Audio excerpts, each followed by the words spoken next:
1942. Not a great year, to be honest. Let's see what areas of the world are engulfed in conflict. Oh.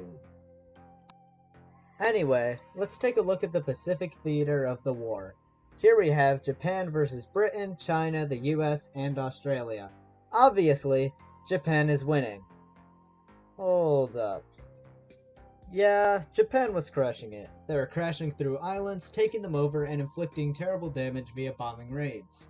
One of Britain's most important colonies in the Pacific, Singapore, was taken over when it was previously thought to be invincible. With that port gone, Britain turned to its close ally Australia, and northern Australian ports quickly became vital. Japan knew that their navy could never stand against these powers' combined might, so they had to strike fast and try to deal major damage to Allied fleets before they could really get mobilized. This led to the famous attack on Pearl Harbor, and then to the bombing of Darwin, the largest foreign attack ever on Australian soil. So why am I giving you all a history lesson? Well, I recently joined the Explosive Game Jam, hosted by B-Bomb, a fellow YouTuber, and what could be more explosive than a literal bombing attack? Nothing. The answer is nothing. However, I had to incorporate the theme of out of bounds. While most would consider physical boundaries, what about moral ones? It's widely accepted that attacking and killing civilians is out of bounds, and many presidents have come under fire for drone strikes hitting civilians. On that happy note, I have a game idea that incorporates the theme. It's coding time. Well, first art, but you get the picture. Idea of a bombing mission into a game idea. I knew the best genre would have to be a top-down shoot-'em-up, similar to arcade games like Xevious and Galaga. But I knew I would have to change some things because there'd be no direct shooting by me, but instead dropping bombs onto...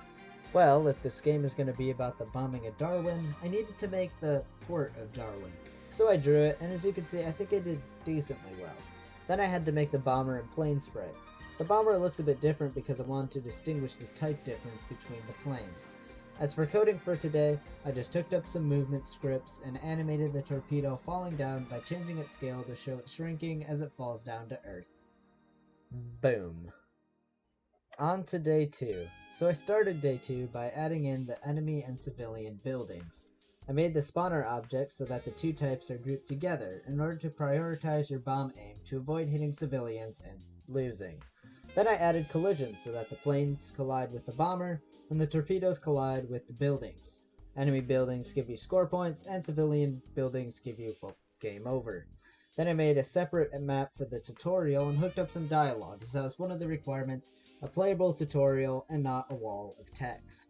The game is divided into 2 waves. The first one, the defenders are struggling to mobilize, so there are less planes. By the second wave, the counterattack is launched and there are much more planes, so move carefully. After this, I just had to add a basic menu that included some history, and I was, well, done. Well, I guess that's the end of the video. Be sure to like and subscribe. I have more devlogs coming soon. I'll see you in the next one. Adios.